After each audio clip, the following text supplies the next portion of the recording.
Hi everyone, welcome to the Mindful Play Summit. Today we have Andrea Samadi, a former middle school teacher from Toronto, now in Arizona.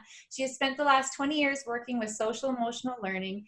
Andrea knows firsthand about stress in the classroom, as her first job from the University of Toronto's Faculty of Education was a behavioral class.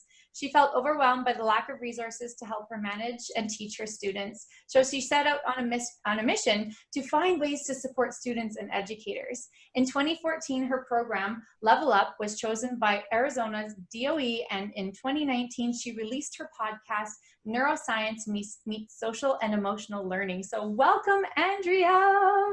Thank you so much for having me today. I am so excited to learn more about you and your podcast. So if you could just take a moment and let us know what your podcast is called and what it's all about and kind of why you created that. Yeah, definitely. Well, it's called Neuroscience Meets Social and Emotional Learning. And I've been doing work with, like you mentioned in the intro there, with the schools in Arizona. I got chosen to partner with the Department of Ed for some character programs, because back in the day, they only had one choice of character ed program. It was just one choice. And so they opened it up to see if they could get other vendors in. And I thought, this is my time. I always had this program I'd been working on for years with students. And I thought I better get everything together, present. And they chose me. And then bam, I had grant money and was able to take my stuff into the schools. But it wasn't that seamless. I get into the schools and the educators were saying, well, we like what you've got, but it could be way better if you added neuroscience to it. And so that's really where I added the neuroscience when an educator told me, you know, we really see that you'll do much better. This is where everything's going. And this was 2014, 15, so quite a ways back. And so that's where I chose. I'd always been interested in social and emotional skills. That hit me 20 years ago. But adding the neuroscience to it was because the educators told me, we need you to go this route. And I was lucky enough that I was working with some of the top neuroscience researchers in the country that I was able to say, hey, can you teach me this? Because this is what I need. And so that's when I had this idea to create the Level Up book and the program with the neuroscience in it. And then as I was updating my website, I bought this theme that had a podcast theme on it. And the developer was like, well, you can delete that part. And I just sat there and thought about it. I don't like deleting things. And I was already doing interviews for the online programs. They just weren't going out to the public. They were going into this membership area of the website for people that use the programs. And I thought, well, why don't I figure out what's this RSS code thing?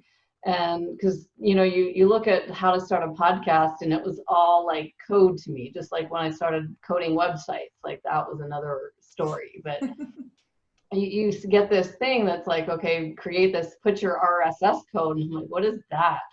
And so I figured out what that was and started the podcast. And really my first episode was me making up these questions for my husband. I was like, you know, can you just sit here and answer these questions for my first episode? Because I'm supposed to interview people. And he just got off a plane and he put his jacket on my desk and he was like, oh, sure, I'll do this. Like, he's always so willing to help. Sits down, answers these questions. Like, I just was blown away by the fact that he was able to think after traveling. It was like nighttime. And bam, that was episode 1. And I had no idea at the time that it was going to take off how it did. I just thought if I can get, you know, maybe 100 people to listen to this, that's where my mindset was. And it started taking off maybe November, numbers started doubling and they started tripling.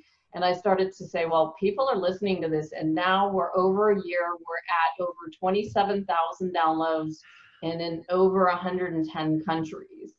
So it just, you know, you just never know. Some things work out, like, you know, some things don't, and you get kind of pushed in a different direction. But that's really where it started.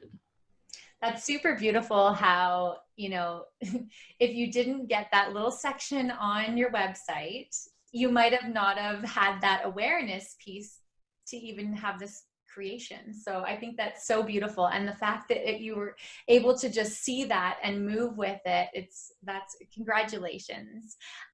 So doing these interviews, what are some of the things that you've learned from these experts?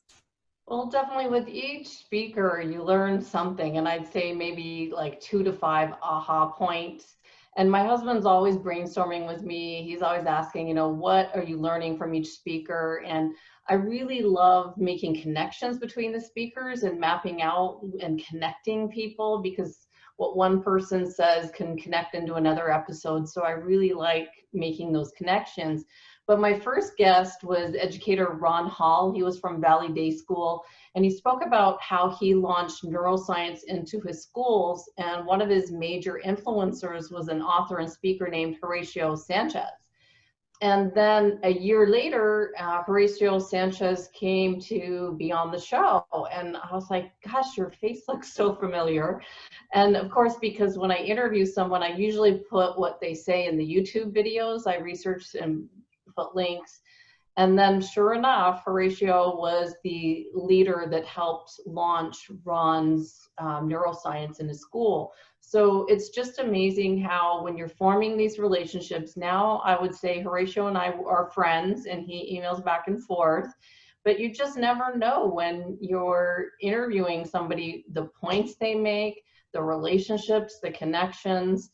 And then being the person that's doing the interviews, I'm the one that's researching each person. And it's like getting a university degree. And I'm sure you know that, because, you get a name and then you think, okay, well, who is this person? What have they done? You've got to do a little bit of research to ask meaningful and deep questions to them. And this is, for me, the most time-consuming part. In the beginning, I used to take a lot of time and thought reading everybody's books, taking notes, and making sure my questions dig really deep. And then as time got on, sometimes I would have 3 interviews in a week, and I couldn't read all their books. I was like on the weekends going, okay, what could I ask them? And you've got to speed it up a little bit. But absolutely, with each person, you gain new understanding of their topic, make connections between other speakers. And so I'd say some of the biggest aha moments I'd have would be Dan Siegel. I had just started doing his Wheel of Awareness a few weeks before interviewing him. That's the meditation that he talks about a lot on his website. And I'd been doing it for a few weeks before, and I knew that he was going to ask me, what did you learn from doing this? And you don't want to have Dan Siegel on your podcast and you're like blanking. So I thought he's going to ask me what I'm learning. So I wrote down just some notes, and sure enough, he asked me that question. So I said, well, I've been doing this for 8 weeks. Well, what have you learned from doing this for 8 weeks? Well, thank goodness I wrote down specific things that I was learning from each of the segments of the meditation to show that, yes, what you've created is helping me and the world, and this is what I see. So, you've got to really take everything that you're doing seriously, integrate it into your own world, and then the people that are coming on will see that you're serious about what you're doing. This is not just me randomly. I've seen some interviews that are out there and they're just asking questions that I know, I'm like, you don't know what this person's done at all, you can tell. And it just comes across in a different way if you take the time to research the person. John Medina, the author of Brain Rules, he was fun because he takes learning the brain to be interesting and fun. Like, he was awesome. He took me on this fun trip with the interview using something he called virtual transportation. And it was mental time travel, where you can go back to a story that I told him about the famous Art Linkletter. Art was this guy that was friends with Walt Disney. And Walt asked him to go into business with him back in the day, and Art didn't see the vision of Disneyland or Disney World, whatever one it was. And he said no to going into business with Walt. And so the crazy part was that John Medina said that he actually had a poster of Walt Disney's vision on the wall behind him when I'm telling him the story in the interview. So now we're like really bringing our worlds into the story.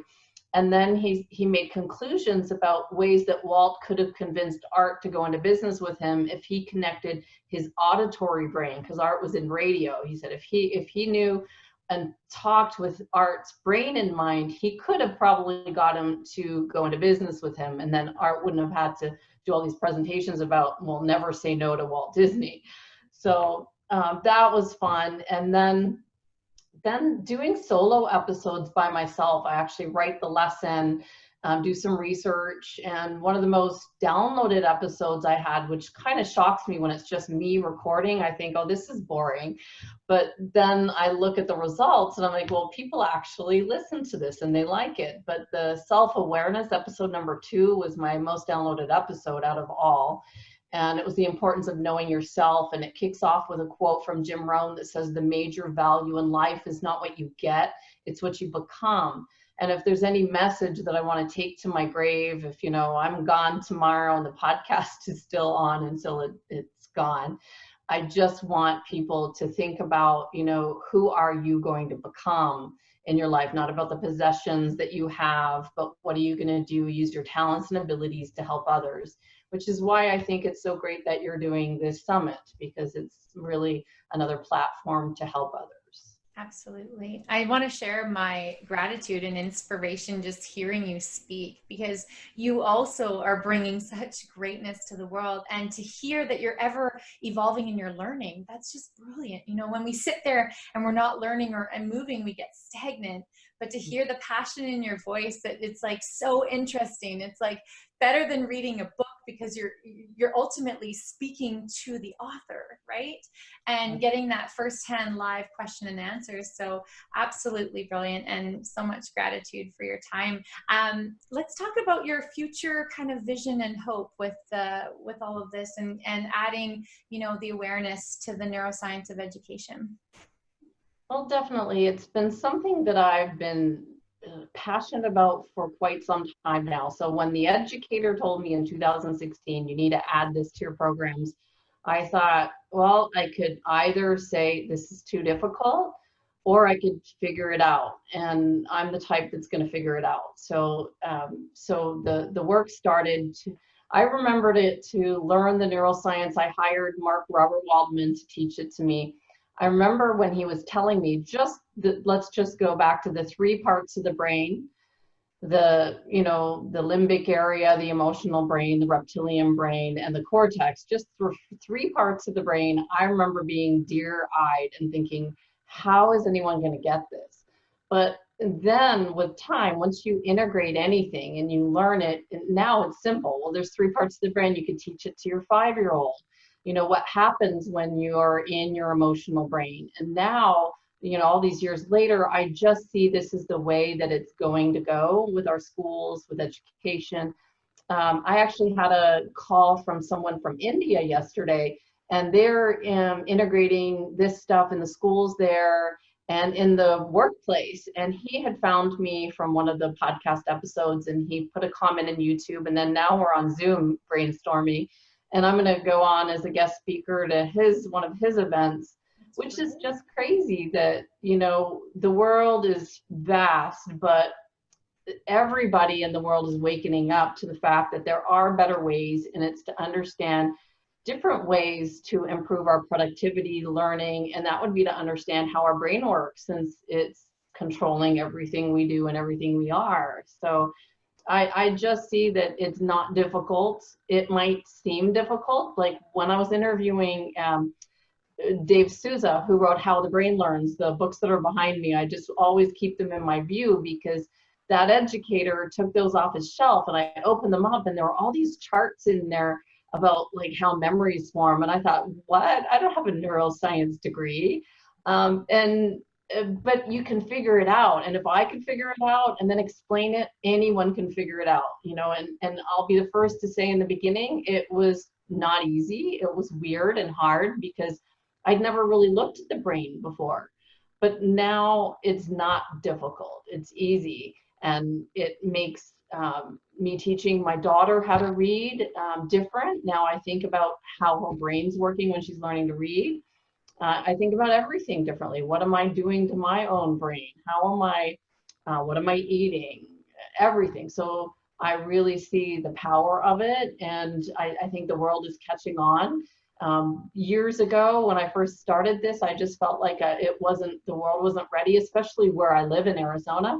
I couldn't really go around all the schools and say, I've got this great brain-based presentation. It just wasn't, they weren't there yet. So I started speaking in Toronto. Some of my educator friends were like, oh yeah, we're here. So you've got to kind of meet people where they are. But I think now we're all here together and it's the perfect time. So beautiful. We're going to post below where our listeners can find the link to your podcast.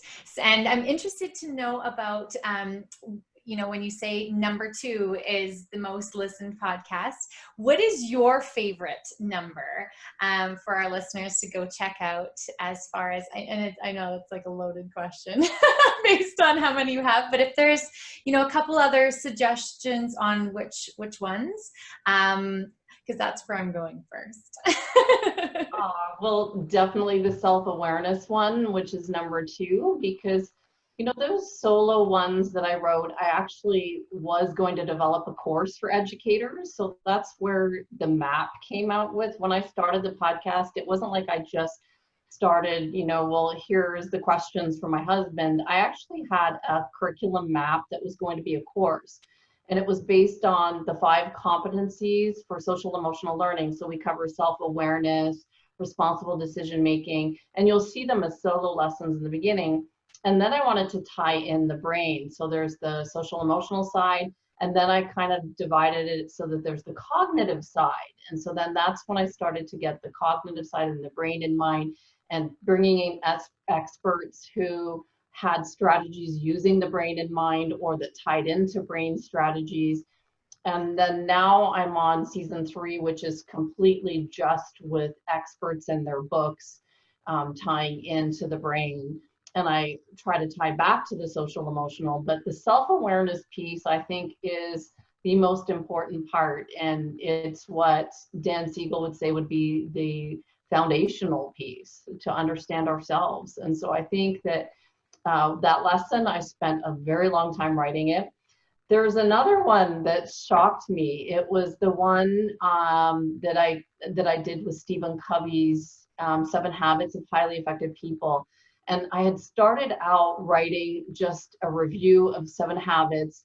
And then one of my mentors, Greg Link, posted something about how he was tying in the 7 Habits to something he was thinking about. He did some self-reflection. And I looked at the episode and I thought, no, I've got to add the brain to this. So I tied the 7 Habits to how the brain works with Dr. Daniel Amen's work. And that would be my second most listened to episode. It's got over like 1,000 downloads since I just did it recently. And so some of them, they just surprise you. I think, oh, who's going to want to listen to my voice droning on about, these habits? And it's just surprising. You release it and then bam, it's out to the world, and then you just watch what happens. And it is shocking. The ones that you don't think are going to be listened to turn out to be your top episodes. So it's wild. That is amazing. I'm really looking forward to learning more about the work that you do and more about your podcast. So I'm going to go check out another episode. And for all of our listeners today, we are posting a link down below that you can go check out the podcast as well. And I just want to say thank you so much for taking some time out today. If there's anything we can do to support you moving forward, just let us know. And I hope you have yourself a great day. Thank you so much for having me. Thank you.